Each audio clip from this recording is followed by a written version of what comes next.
మొదలుగా నేను ఆహ్వానిస్తాను. వచ్చి వాక్య పరిస్థితి చేసుకోవచ్చాను.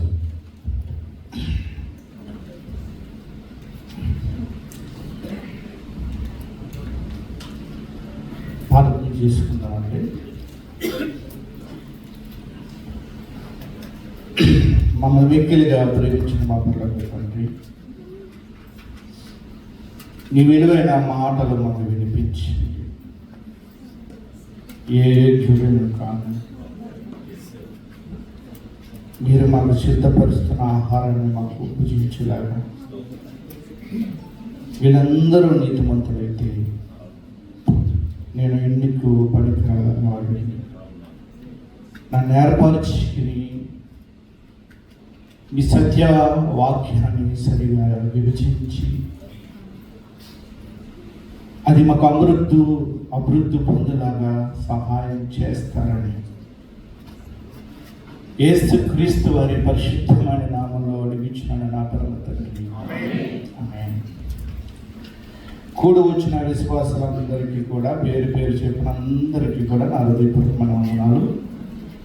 మరి ఈ అవకాశం ఇచ్చిన దైవజనులు థామస్ అయ్య గారికి నా హృదయపూర్వకమైన వందనాలు తెలియపరుస్తున్నాను. అలాగే మురళి గారికి, మనోహర్ గారికి కూడా నా హృదయపూర్వకమైన వందనాలు తెలియపరుస్తున్నాను. విలువైన మాటలు వింటాం. సమయం బాగా ఎక్కువైపోయింది. 1:10 పావు తక్కువ 2 గంటలకు విడిచిపెడతాం. కాబట్టి సమయాన్ని బాగా ఆలోచించుకుని ముందుకు వెళ్ళాలి. బాగా విలువైనది సమయం. ఒక అమూల్యమైన మాట మీకు ఈరోజు నేను చెప్పాలని ఎలా నిలబడ్డాను. పాత నిబంధనలో రాహబు అనే ఒక ఆమె ఉంది. ఈమె అన్యురాలు, కనానీయురాలు. ఈమె కొత్త నిబంధనలో మత్తయి సువార్త 6వ పేజీలో కనబడుతుంది. అంటే అసలు ఏం చేసింది ఈమె? కుటుంబాన్ని ఎలా కాపాడుకుంది?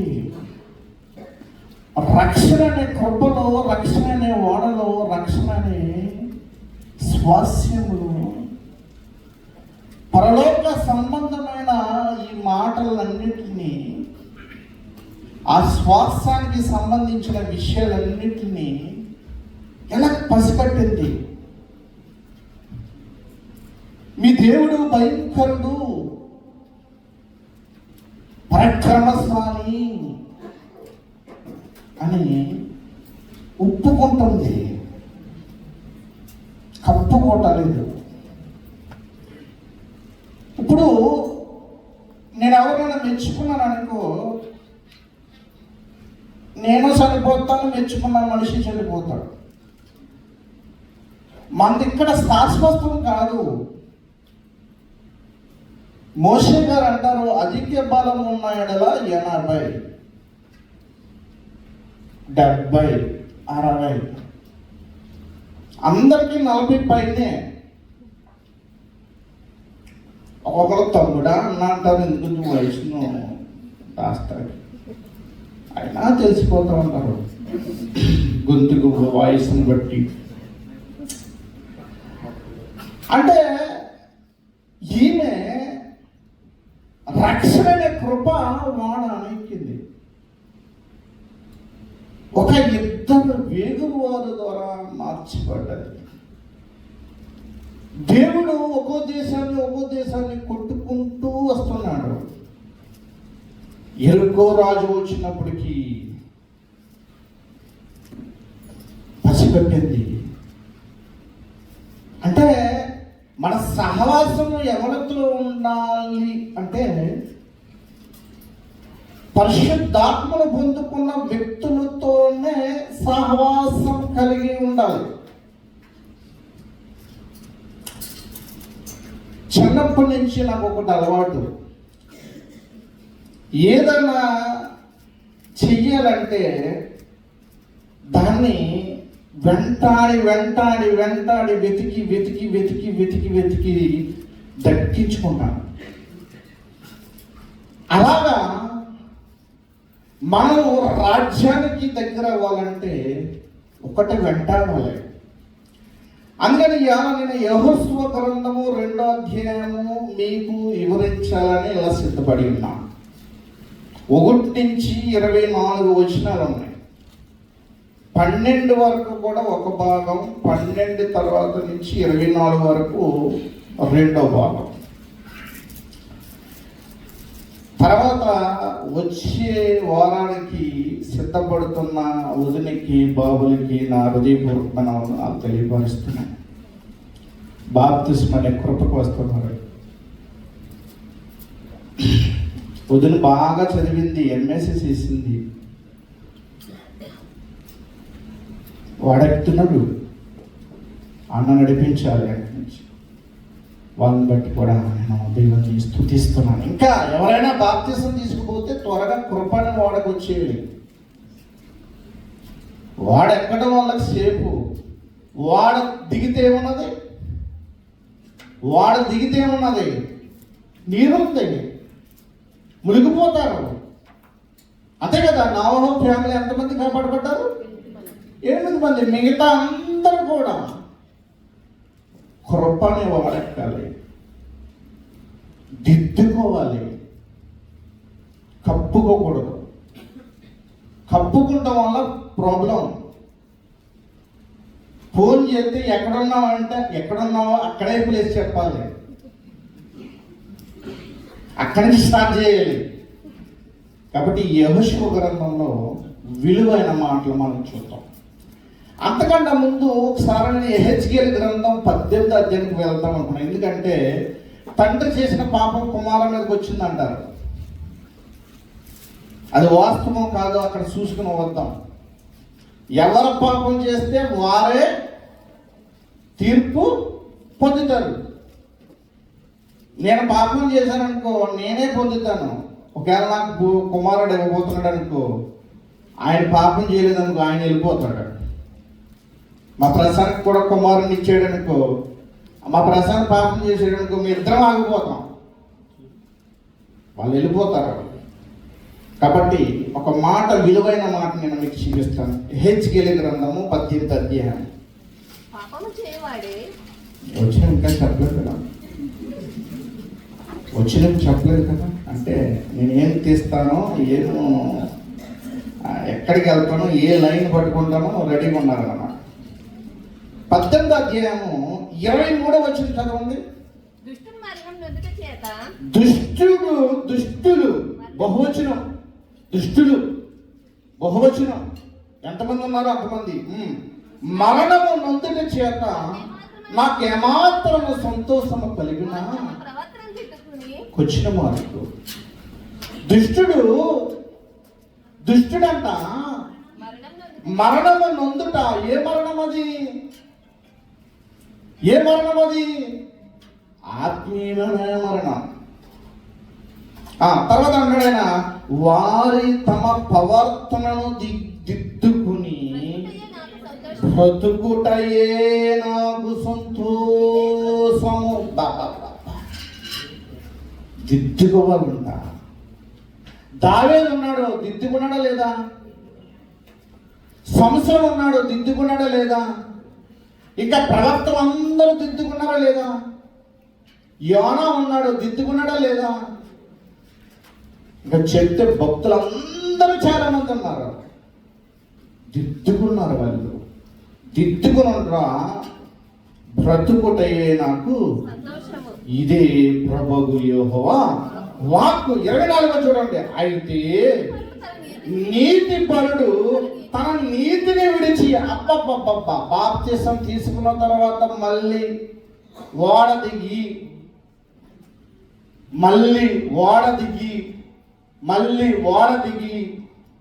అంటే బాప్తిసం తీసుకున్న తర్వాత, దైవజనుల చేత బాప్తిసం తీసుకున్న తర్వాత మళ్ళీ వెనక్కి వెళ్ళకూడదు. వెనక్కి వెళ్ళిన మనిషితో ఏం మాట్లాడుతున్నాడు చూడండి యెహెజ్కేలు. అయితే నీతిపరుడు తన నీతిని విడిచి, నీతెవరు యేసుక్రీస్తు ప్రభువారు నీతిని విడిచి పాపము చేసి దుష్టులనే చేయు హేయక్రియలన్నిటి ప్రకారంగా జరిగించిన ఎడల అక్కడ బ్రతుకునా? బ్రతుకుతాడా? నీకు ఏముందండి, భూమి ఉంది, ఆస్తుంది, సూపర్ ఉండే, నువ్వు 100 సంవత్సరాలు బ్రతుకుతాడు. అక్కడికి వెళ్ళాలి కదా. తిమోతి గారు రాసిన మొదటి పత్రిక, ఇది బాగా గుర్తించుకోవాలి. వెళ్దాం, మళ్ళీ హెచ్కేల్ గ్రంథంకి వెళ్దాం, మనం పార్ట్కి వెళ్దాం. నేను కొన్ని అవుట్లైన్ చూపిస్తున్నాను మీకు. అవుట్లైన్ చెప్పడం వల్ల అవి మనకి ప్రయోజనకరం. తిమోతి గారు రాసిన మొదటి పత్రిక, అపోస్తలుడైన పౌలు గారు చెప్తూ 5వ అధ్యాయంలో 24వ వచనం. అమ్మా ఉపవాసం, అమ్మా చాలా ఉపవాసం ఉంచానమ్మా. మంచిది, మీ స్వరం నేను నాకు కూడా ఉపవాసం ఉంది అంటాను. మంచిది, ఉపవాసం ఉండాలి. 24, కొందరు పాపములు తేటగా బయలుపడి న్యాయము తీర్పునకు ముందుగా నడుచుచున్నవి. వెళ్ళిపోయిందంట. అందుకే యెహోవా సువార్తలు అంటాడు, యెహోవా గారు, దేవుడు లోకముని ఎంతో కాగా తన అద్వితీయ కుమారుని యందు విశ్వాసం ఉంచేవాడు నశింపక నిత్య జీవం పొందినట్లు. అంటే పాపాన్ని విడిస్తే బ్రతుకుతాం. కిడ్నీ ప్రాబ్లం లేకపోతే, కిడ్నీ పోయిందనుకో ఏం కాదు, కాలు పోయిందంటే ఏం కాదు, షుగర్ ఎక్కువైపోయి చనిపోయామంటే ఏమి కాదు, హార్ట్ అటాక్ వచ్చిందంటే ఏమి కాదు, ఏది వచ్చినా పర్లేదు శరీరానికి. పాపాన్ని కడిగేసుకో, పాపం విడిచిపెట్టు. యెహోషువ గ్రంథము రహబ్బు ఏం చేస్తుంది, ఇంకా తీయద్దు. యెహోషువ గ్రంథము రహబ్బు వేగురు వారికి ఒక ఆనవాలు అడుగుతుంది. ఎర్ర నూలు దారం కడతానంటది కిటికీకి. ఎరుపు రంగు ఆయన రక్తానికి సాదృశ్యంగా ఉంది. మీకు నిర్మకాండంలో కనపడుతుంది. గడప దాటి వస్తే నాశనము, గడప దాటి వస్తే నాశనము. కృప అనే వాడలో ఉండాలి. ఎక్కడికి వెళ్తున్నాయంట తీర్పులు? ఎక్కడికి వెళ్తున్నాయంట? కొందరు పాపములు తేటగా బయలుపడి న్యాయపు తీర్పుకు ముందుగా నడుచుచున్నవి. వెళ్ళిపోతున్నాయి ముందు. మరికొందరు పాపములు వారి వెంట వెళ్ళుచున్నవి. అటువలే మంచి కార్యములు తేటగా బయలుపడుచున్నవి, బయలుపడనవి దాక్షపడలేరు. ఎక్కడ కాకుంటావు? యానాడు వెళ్ళిపోయాడు. నాచు కింద కూడా నీ చెయ్యి కనపడుతుందని అడిగా. ఒక్క దిక్కుకి వెళ్ళమంటే ఒక్క దిక్కుని దూకాడు. ఓ బుద్ధిహీనుడా, నీ దేవుని స్తుతించుకొని అనుజాలు చెప్తే కానీ నాకు తెలియలేదు. శరీరం అనే ఉపవాసం చక్కగా ఆయన వచ్చే పర్యంతరం వరకు ఉంచుకోవాలి. ఉపవాసం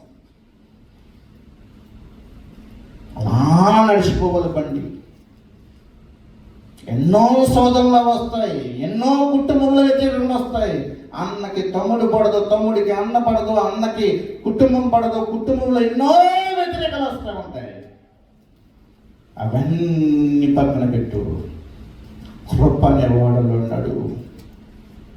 అపోస్తలుడైన పౌలు అంటున్నాడు, జస్ట్ నీ కృపిస్తే నాకు చాలయ్యా, నా ముళ్ళును తీయద్దు, నా ముళ్ళు చేయి, నేను మహిమపరచబడుతున్నాను అన్నాడు యేసుప్రభువు గారు. శోధన వస్తుంది, శ్రమ వస్తుంది, బాధ వస్తుంది. ఇవన్నీ కూడా ఉంచుకుని నడుస్తుంది రహబు. రండి ఒక్కసారి హెచ్కేల్ గ్రంథానికి రండి. హెచ్కేల్ గ్రంథానికి ఒక్కసారి రండి. దీన్ని విడిచిపెడితే మళ్ళీ మనకి బాగోదు. 27వ వచనం చూడండి. అయితే మరియు దుష్టుడు తాను చేయించు వచ్చిన దుష్టత్వం నుండి మనల్ని నీతి న్యాయంతో జరిగించిన యెడల తన ప్రాణం రక్షించుకును పుట్టినోట్లో అతడు బ్రతుకును. 28 అతడు ఆలోచించుకుని తాను చేయవచ్చిన అతిక్రమ క్రియలన్నిటినీ చెయ్యక మానను గనక అతడు మరణము నొందక అవక్షంగా బ్రతుకును. ఏ గారి చేత ప్రార్థన చేయించుకుంటే నువ్వు పాపంలో ఉన్నావు అంటే సెట్ అవుతావు. మా చేత ప్రార్థన చేయించుకున్నారనుకో, ఇంకా నువ్వు పాపంలో ఉన్నావు అంటే కుదరతో వికెట్ రాలిపోతుంది. చాలా జాగ్రత్తగా కాపాడుకోవాలి. ఇద్దరు మనుషులు వేగురు వారు రహబు ముగ్గురితో జరుగుతుంది సంభాషణ. అక్కడ ముగ్గురితో జరుగుతుంది. రక్షణ కొట్టుకొచ్చేసిందండి. విశ్వాసాన్ని బట్టి, క్రియలు బట్టి నీతి ముద్రలు కనపడుతుందండి. నీలో విశ్వాసం ఉండాలి, నీలో క్రియ ఉండాలి. ఎవరైనా ఫోన్ చేసి ఈ బల్ల కొంత అక్కడి వరకు మోసుకెళ్ళమంటే నేను మోసుకెళ్ళను, నేను పాస్టర్ దగ్గర ఉంటానంటే కుదురుతో మోసుకెళ్ళాలి. క్రియ చూపించాలి. ఈ జీవితంలో క్రియ జరగాలి. అబ్రహాం అలాగే పంట వేశాడు, వెళ్ళిపోమన్నాడు. ఇస్మాయిల్ చాలా బాధపడ్డాడు, అయినా ఒప్పు పట్టాడు. యాకోబు ఏసావు చాలా బాధపడ్డాడు, అయినా ఒప్పు కలిగి బ్రతికాడు. అక్కడ బ్రతికాడు. ఇక్కడ జీవితం ఏం కాదండి. పక్కవారిని నేను మెచ్చుకోకపోయినా ఏం కాదు. పక్కవారిని తోడు మాట్లాడకపోయినా ఏం కాదు. నువ్వు క్రీస్తులో నడవాలి, కృప అనే ఓడలో నడవాలి. కృప అనే ఓడలో ఈ రహబు నడిచింది, పసిగట్టింది, విశ్వాసముతో ఎదురు చూసింది. రండి నేను ఇక్కడ దాస్తానమే ఉత్తమరాలనిపించుకుందండి. వేష మనకు నేర్పుతుంది పాఠం. ఆమె వృత్తు భయంకరమైన వృత్తు. ఈరోజు అన్యురాలు కననీయురాలు మనకి చెబుతుంది, పడిపోకూడదు నువ్వు. ఆయన అలా చెప్తాడండి మధుబాబు గారు. ముందు మధుబాబు గారి జీవితం ఏంటంటే ఎద్దండి, ఎందుకు అంతమానం తెచ్చుకుంటాం మనిషి? నా సాక్ష్యం ఎందుకండి? నువ్వు మారాలి, నువ్వు రక్షణ పొందాలి, రక్షణ కృపణకు రావాలి, చదవాలి, బైబిల్ ఎక్కువ, ప్రార్థనలో ఉండాలి, ఉపవాసం కలిగి ఉండాలి. రోమపత్రిక దీన్ని ఒక మాట చెప్తాను ఉపవాసం గురించి. ఒక్క మాట చెప్పేసి నేను వెళ్ళిపోతాను. రహబు గురించి కొన్ని మాటలు. రోమనికి రాసిన పత్రిక 12వ అధ్యాయము. రోమనికి రాసిన పత్రిక 12వ అధ్యాయము. అక్కడ చెప్తున్నాడు మాట